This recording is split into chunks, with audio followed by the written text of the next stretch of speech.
Ok, non, vu l'on a mis double non, mais si elle me va bien que faire à la vie. Et bien, fier, elle me garde vide.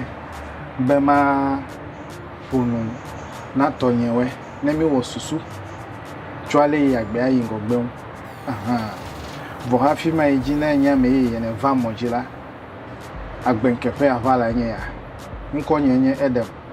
Tu as besoin de subscribe, à ma vidéo, plein de vie. Nous souhaitons que nous ma cassions les miens pays les chimie les miens happy ma idée n'y a touché il y a mia me yomi le Ghana yobe Christo for country allo Christian country il y a Ghana menye gbedodo da plum chichi do ya ko for election e amedibe amesi amenese menye ma wetiana ma mi onto economy avasi bideo cover itiana dukblola e ya ko medibe maglo tane ye dafe nyabe wasibi de inavai zile pepa jide e yanyi ametiala menye ma wetiana mo maga yibe duklola yogbo na be mawa wede fine what wan dojide mawu yimia ominya be mawu sogbolisa vo menye ma we ba select na election mi amegbeto e wone e ya menibe Kristo to de sia de nenya okay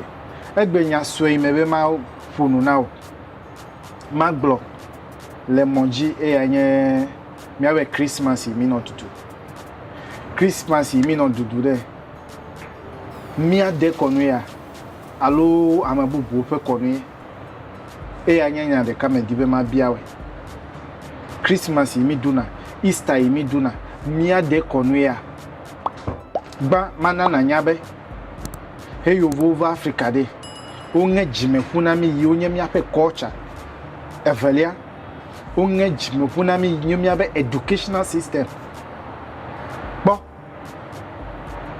ameyo le gadu le Christianity mede wawe le ma onya gbona mi wawe la gba na mi mi amede mebe mi atogbo mi nya gba na mi onto mi vale raison Christmas mi ade fe du azan onyo Easter menye mi ade faza onyo mebe mi twebe Yesu Kristo kura che mi ameyibotoi mi twe nenema be Yesu Kristo mi ameyibotoi ameyiboye Yesu Kristo mi megbe o eku e lagbo mi menya o mebe nwole kura che oyo na nwole oto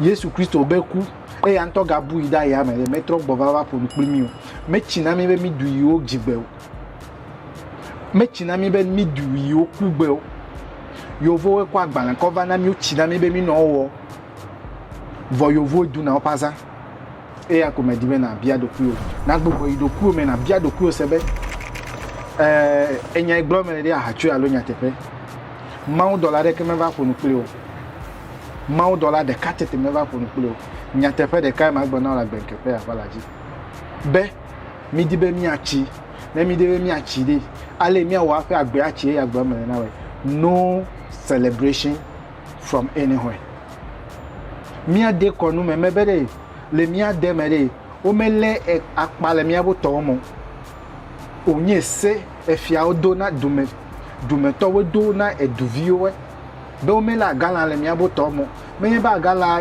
gbogbo e olo awo nu yo dibe yo afia dume viwe ya nyebe nuka eto sisi de agbeye e chi de agbeye me gavano to me blue me no dude me po yo me de se ma ode na mo le chikule gomiere amedo wa no je me ano elale ne be yo adu e ya glomele na we wa blue chie ame wa no pe fo be yo la galale so it is wise on our tradition be mi akpo ebe enyobe ne amegbeto ele chichide bi atogbo obe nu kata wo ya obo medu ala nu kata o medu ne bia e ata me no gba be mia fe du me fia de wede amachichi de wede culture de wole jebe no modernize ble susu be agbe ne vivi na me nya te fe de kai agbe nkebe mi di be agbe ne vivi na me ata me no monjiva fia ya me gado de Christmas ibode ma va kowo step by step ko fia we ale yo le du le Europe ale yo le du l'America Amedo le du 23 de way le du la Africa 25th. Mebe Christo de. Christo imia minyade. Menye ya nye Jesus Christ yo kova na we. Fifi la ne la pe mele ko yi fa Christmas bo. Chema du. Fine ma kpo gale adu ya. Awu kamado ide sol me home no vinye danye. Tasinye, togbenye. Ele ga me gbe na do kuyo. Enu ma fe to ko hemi de me gbe ye webe. Ele fuma fifi la me nyale yo o wo na roba gba o. Edu me fi afete. Mi chinam le vedin ba be fine ya o le roba gba wole. Le vedu kome. Tu le gomien, tu afu oto ko ide north. Ko ide togo me ide beni. E veun tu ka le roba gba wo. Ati yo ko roba kla che mi nye mi popo nku a. Bi avedu ko re si ade. E agbomi le mi di bi agbe nechi. Ordinary bottle, plastic enye. Plastic balo ya de. O mele wo. E ve me menya le mi awo technical know how, technology e agbomi le. Du me fiade o, du me plod la de o le Ghana. O fon le gbede o va itu. Iwe be gbede wa le wa pachakla che mi tasi wo. Ne yovo no ga o pachakova na ni. O be gbede o le tu wo. Ta o le gbede o ko va itu de.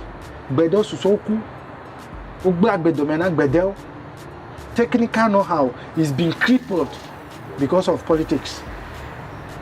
E agbomi le na we. E veme gbede ne le technical know-how wa me ne le.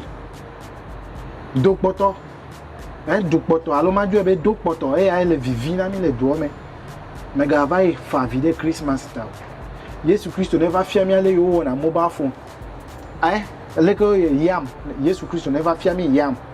E yak be man dollar never fear ale yo na ordinary bulb na gbene vivina mi.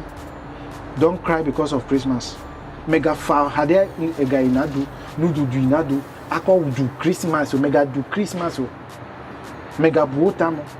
Netame dele na bude. Aya nyebe feel aleke na kpo machine ya ko wa wuya. Afe na no dodo. Eya ele fevele. Kenate yimi le wo to gbedegbe mi mete muli dazelo. Kente yo le obe kenate. Obe kemene na te. Ne kemere jete. This is how they saw it. Ne kemere avolele kawolele. Ne kemere kemanate. Enye melo avokpo. Melo kente kpo. We did not modernize anything. The way from titete and one is it here. Sigbebu galema. Mi di ba gbe na vivi. Enye dukpo la do ma vi. Gbogbo idoku o mena na bia doku o sebe. Agbenkede chele wo, che diole. Yo vo me le Christmas do ala be ale mi le du.